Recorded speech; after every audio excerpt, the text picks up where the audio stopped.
WhatsApp guys, welcome back to my channel. तो आज हम करने जा रहे हैं स्टडी जनरल साइंस से। तो आज हम कर रहे हैं natural resources, air, water and land. तो दोस्तों ये देखो, ये जो गाय है, तो सबसे पहले हमारे अर्थ पे 3 स्फीयर्स होते हैं। सबसे पहला एटमॉस्फेयर, दूसरा हाइड्रोस्फीयर और तीसरा लाइटोस्फीयर। तो जो एटमॉस्फेयर होता है वो कंज्यूम करता है इतना एरिया। तो इतना जो एरिया होता है वो एटमॉस्फेयर का होता है।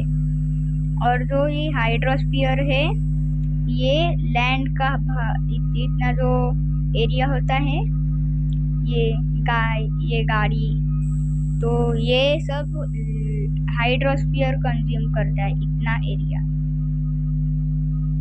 और जो ये लाइटोस्फीयर है, ये कंज्यूम करता है ये पानी के नीचे का एरिया। तो ऐसे 3 स्फीयर्स होते हैं। तो मैं अब इसके ऊपर से क्वेश्चन दिए हैं। तो सबसे पहला है, where do we see the birds. तो हमें बर्ड्स किधर दिखाई दे रहे हैं? तो हमें बर्ड्स दिखाई दे रहे हैं स्काई में, यानी कि ये जो बर्ड्स है ये हमें स्काई में दिखाई दे रहे हैं। तो इसका आंसर है स्काई। तो इसका पूरा आंसर आएगा, we see the birds in sky. तो अब सेकेंड क्वेश्चन है, where is the cow grazing. तो जो ये क्वेश्चन का मीनिंग है कि हमें ये गाय, ये जो गवत खा रही है, ये गाय किधर दिख रही है? तो अब ये गाय है, ये हमें दिख रही है हाइड्रोस्फीयर में, यानी कि लैंड में। तो ये देखो, where is the cow grazing. तो इसका आंसर है लैंड। इसका पूरा आंसर आएगा, the cow is grazing on land. तो अब third question, locate the trees in the road. तो अब ये है कि हमें ये जो ट्रीज है, यानी कि झाड़, ये किधर रोड पे, यानी कि इधर रोड पे लोकेट करनी है। तो ये देखो, ये है जो ये ट्रीज है ना, ये देखो इस रोड पे है, इधर भी है, लेकिन हमें बताया है कि रोड पे देखो। तो ये देखो रोड की साइड में इधर है। अब हमारा ये आंसर आएगा ये इधर। तो अब fourth, where does the river come from, how does it flow. तो ये 2 क्वेश्चन है। तो सबसे पहला है, where does the river come from. तो अब ये वाला है, इसका मीनिंग है कि ये जो रिवर है ये कहाँ से आती है। तो ये देखो, ये रिवर आती है इधर से। तो ये रिवर आती है माउंटेन से। ये माउंटेन है, इधर एक लेक है, तो ये इधर से आती है नदी में। तो इसका आंसर तो हमें मिल गया, माउंटेन।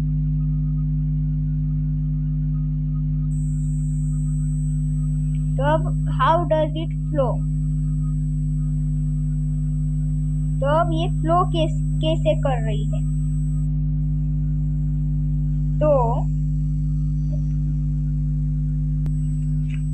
तो दोस्तों, तो अब हमारा सेकंड क्वेश्चन है, वो है हाउ डज इट फ्लो। तो अब ये फ्लो कैसी होती है? तो हमारे अर्थ के नीचे जो ये वाला जो लाइटोस्फीयर होता है,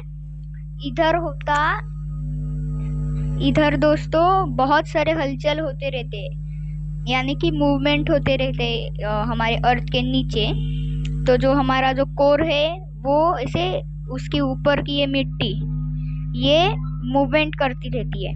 तो इसकी वजह से ये जो नदी है ये फ्लोट करती है, मतलब ये बहती है। तो अब नेक्स्ट क्वेश्चन है, वेयर इज द एरोप्लेन। तो अब हमें ये बर्ड्स पता है किधर है, तो अब एरोप्लेन भी स्काई में है, तो इसका आंसर है स्काई, और इसका आंसर है वाइब्रेशन।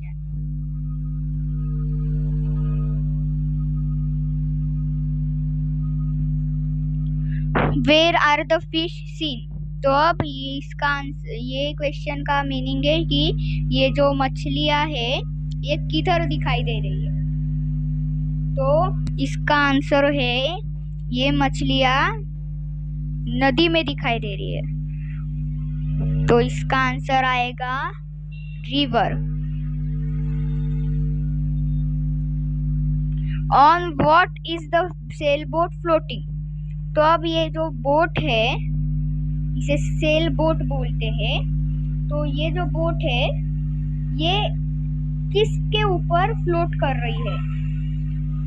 तो ये जो बोट है ये इस रिवर के ऊपर फ्लोट कर रही है, तो इसका भी आंसर रिवर है।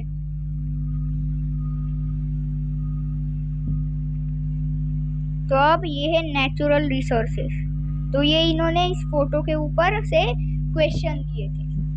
तो अब हम You can see that some things in the picture are in water, some on land and some in the sky.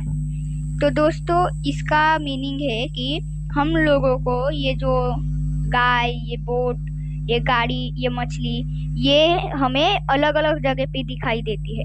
तो अब कुछ कुछ चीज़ें हमें लैंड पे दिखाई देती है, कुछ हमें स्काई में दिखाई देती है, तो कुछ हमें वाटर में दिखाई देती है। तो सब चीजें हमें अलग अलग दिखाई देती है, अलग अलग जगह पे। That is in the air. जो स्काई है that is in the air, मतलब ये जो स्काई है ये हम एयर भी बोल सकते हैं, यानी कि एयर स्काई में ही होती है, तो हम इसे एयर भी बोला सकते हैं। Thus, all things on the earth are associated with air. तो जो ये सारे लिविंग थिंग्स है, यानी कि ये गाड़ी में भी ह्यूमंस है, इधर भी ह्यूमन है, मछली, ये सब एयर की वजह से ही जिंदा है। क्योंकि अगर एयर नहीं मिलेगा तो हम लोग बचेंगे ही नहीं, क्योंकि एयर हम लोगों को चाहिए, क्योंकि ऑक्सीजन मिलेगा नहीं तो हम नहीं रह सकते। तो नेक्स्ट,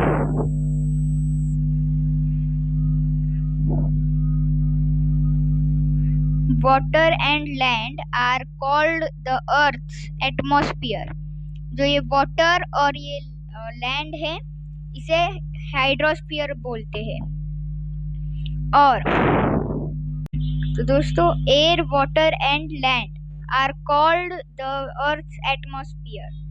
तो जो ये एयर मतलब स्काई, ये लैंड, ये वाटर, ये सब हम अर्थ का एटमॉस्फेयर में आता है। तो हाइड्रोस्फीयर एंड लाइटोस्फीयर ये सब अलग अलग जगह पे आता है। तो ये देखो एटमॉस्फेयर में स्काई आता है, और ये लैंड है ये हाइड्रोस्फीयर में आता है, और ये वाटर लैंड ये दोनों हाइड्रोस्फीयर में आता है, और ये वाटर के नीचे का जो इलाका है वो लाइटोस्फीयर में आता है। तो सब चीज अलग अलग जगह पे आती है। तो hydrosphere and lithosphere respectively, moreover different living things occupy these three spheres of the earth. These living things and the parts of the lithosphere, hydrosphere and atmosphere. तो दोस्तों ये respectively, moreover, different thing, living thing, यानी कि अलग अलग living things अलग अलग जगह ऑक्यूपाई करते हैं। यानी कि फिश कहते हैं, मतलब मछलियाँ ऑक्यूपाई करती है वाटर, और हम जैसे लिविंग थिंग्स और ये गाय और ये सब और लिविंग थिंग ऑक्यूपाई करते हैं लैंड, इंक्लूडिंग ह्यूमंस। तो दोस्तों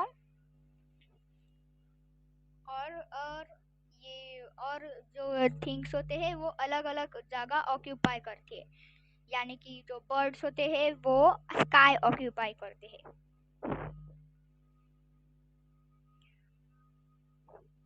These living things and the parts of the lithosphere, hydrosphere and atmosphere which they occupy are together called the biosphere। मतलब ये जो हाइड्रोस्फीयर है, एटमॉस्फेयर, लाइटोस्फीयर, ये जो हम सब ऑक्यूपाई करते हैं जो जगह ना, ये एटमॉस्फेयर, हाइड्रोस्फीयर, लाइटोस्फीयर, एक इन तीनों को मिलाकर बायोस्फीयर बोला जाता है। यानी कि एटमॉस्फेयर, हाइड्रोस्फीयर एंड लाइटोस्फीयर, ये तीन स्फीयर्स जब हम इन्हें मिलाते हैं तब इन सबको बायोस्फीयर बोला जाता है। These spheres have formed on the earth naturally। तो ये जो स्फीयर्स है, एटमॉस्फेयर, हाइड्रोस्फीयर और लाइटोस्फीयर, ये अर्थ पे नेचुरली आया है, मतलब ये नेचुरली है, अर्थ के ऊपर ये नेचुरली फॉर्म हुआ है। We have learnt all these things, all this in the previous standard। तो हमने ये सब प्रीवियस स्टैंडर्ड में पहले ही लर्न करके रखा है। The atmosphere is the layer of the air that surrounds the earth। तो ये जो एटमॉस्फेयर है ये एयर है जो हमारे अर्थ को सराउंड करता है। The surface of the earth comprises water and land। तो ये जो हमारा अर्थ है ये ऑक्यूपाई करता है लैंड और वाटर को, वाटर एंड लैंड। तो ये दो चीजों को हमारा अर्थ मेनली मतलब कंप्राइजेस करता है। तो यानी कि हाइड्रोस्फीयर और lithosphere. Of these the hydrosphere occupies a much larger part than the lithosphere। तो जो हमारा वाटर है यानी कि हाइड्रोस्फीयर, ये सबसे ज्यादा पार्ट ऑक्यूपाई करता है लाइटोस्फीयर के बदले में। तो जो हमारा हाइड्रोस्फीयर है वो 71% जगह अर्थ की ऑक्यूपाई करता है, और जो लाइटोस्फीयर है यानी कि लैंड, वो हमारा सिर्फ 29% ही ऑक्यूपाई करता है जगह। तो इन्होंने बताया है, ये देखो figure 1.2 shows the proportion of land and water on the earth surface. तो ये जो प्रोपोर्शन है 1.2, तो ये हमें शो करता है कि लैंड कितना परसेंट जगह लिया है और वाटर कितने percent. We also look up upon these natural components in solid, liquid and gaseous form as resources। In other words, we use them to fulfill our requirements। Let us now study all these things, all these three components in details। तो ये जो हम देखते हैं ये solid यानी कि land, solid मतलब ये जो है ये सॉलिड यानी कि जो हम हाथ में पकड़ सकते हैं, और ये है लिक्विड, लिक्विड होता है यानी कि पानी। तो पानी हम हाथ में नहीं पकड़ सकते क्योंकि पानी हाथ के इधर से निकल जाएगा। और एक है तीसरा है गैसियस। ये तीन स्टेट होते हैं, सॉलिड, लिक्विड एंड गैसियस। तो ये जो तीन स्टेट होते हैं, सॉलिड यानी कि ये लैंड, और लिक्विड यानी कि वाटर, एंड गैसियस यानी कि ऑक्सीजन। ऑक्सीजन गैसियस है, कार्बन डाइऑक्साइड गैसियस है।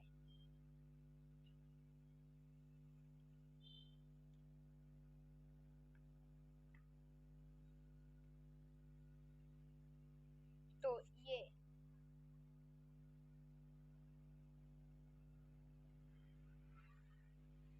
The air in the atmosphere around the earth contains nitrogen, oxygen, carbon dioxide, 6 inert gases.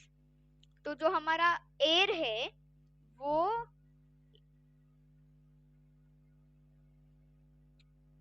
जो हमारा एयर है यानी कि जो हमारा एयर है एटमॉस्फेयर में वो बहुत सारे गैसेस ये कंटेन करता है यानी कि अपने अंदर रखता है, जैसे कि nitrogen, oxygen, carbon dioxide and 6 inert gases. तो ये इधर ये बता रहा है कि हमारे जो अर्थ है उसका एटमॉस्फेयर में nitrogen, oxygen, carbon dioxide and 6 inert gases है। तो हम सबको पता है नाइट्रोजन है वो सबसे ठंडा गैसियस स्टेट है, ऑक्सीजन है वो प्लांट्स देते हैं और ऑक्सीजन के बिना हम नहीं रह सकते, और कार्बन डाइऑक्साइड वो एयर पोल्यूशन ये करता है लेकिन ये भी जरूरी है, और ये 6 inert gases nitrogen dioxide, sulphur dioxide, water vapour and dust particles. तो nitrogen dioxide, sulphur dioxide, water vapour and dust particles ये 6 इनर्ट गैसेस है। The troposphere contains about 80% of the total mass. ये जो ट्रोपोस्फियर होता है ये लगभग 80% तक का टोटल मास ऑफ गैसेस रखता है अपने अंदर। While this proportion is about 19% in the stratosphere, तो ये ही प्रोपोर्शन 19% स्ट्रेटोस्फियर में है, 80% ट्रोपोस्फियर में और स्ट्रेटोस्फियर में 19%. Further, in the atmosphere, in the mesosphere and ionosphere, the proportion of the mass of gases goes on decreasing. यानी कि जो मेसोस्फीयर एंड आइनोस्फीयर होता है ये दोनों भी स्पेस के ऊपर जाता रहता है, यानी कि ये हमारी अर्थ है तो इसका लगभग इधर तक ये सब आया होता है। तो इधर तक ये इतना जो एरिया होता है, ये जो इतना एरिया होता है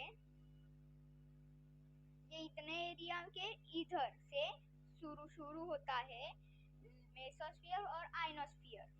तो समझो ये मेसोस्फीयर और ये आइनोस्फीयर, इतना भाग इतना एरिया आइनोस्फीयर का और इतना एरिया मेसोस्फीयर का। तो ये जो ऊपर के गैसेस है इसमें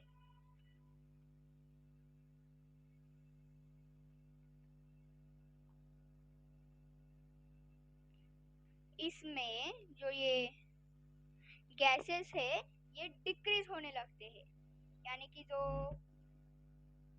गैस होते हैं ये डिक्रीज होने लगते हैं। Gases are not found in the exosphere and beyond, मतलब गैसेस इधर तो थोड़े से रहते हैं लेकिन एक्सोस्फीयर इधर खत्म हो जाती है, इधर गैसेस मिलना बंद हो जाता है। Next, you can see that air is a mixture of several gases and is the chief constituent of the Earth's atmosphere. तो इधर है इसका मीनिंग है कि हम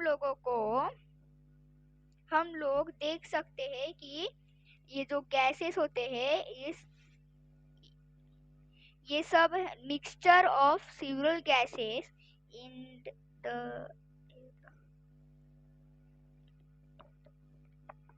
तो आप देख सकते हैं कि ये जो मिक्सचर ऑफ सेवरल गैसेस होते हैं ये चीफ कॉन्स्टिट्यूएंट रहते हैं अर्थ के एटमॉस्फेयर का। Besides these gases, air also contains water vapor and dust particles. जो हमारा एयर रहता है वो भी डस्ट पार्टिकल्स, ये देखो, डस्ट पार्टिकल्स और वाटर वेपर कंटेन करता है, यानी कि अपने अंदर रखता है। The amount of the gases in the air is the greatest near the surface and decreases as we go higher. तो जो ये जो अमाउंट होती है गैसेस की, ये हम एयर में जैसे ऊपर जाते रहते हैं, अर्थ के एटमॉस्फेयर के ऊपर जाते रहते हैं, तो ये जो रहता है ना ऑक्सीजन और ये कार्बन डाइऑक्साइड, ये खत्म होते जाता है। जैसे हम अर्थ के सरफेस के ऊपर यानी कि स्पेस में जाते हैं तो हमारे पास ऑक्सीजन ये कुछ नहीं होता है। तो ये सब जो ग्रेटेस्ट अमाउंट होती है, यानी कि हम जब अर्थ पे रहते हैं तब ये अमाउंट हमें मिलती है, यानी कि ऑक्सीजन 21% होता है, नाइट्रोजन 78 और कार्बन डाइऑक्साइड 0.03% और आर्गोन 0.9%। ये सब हमें अर्थ के सरफेस में मिलता है, लेकिन जब हम अर्थ के सरफेस के ऊपर जाते हैं तब ये सब नहीं मिलता, क्योंकि ये सब खत्म हो जाता है।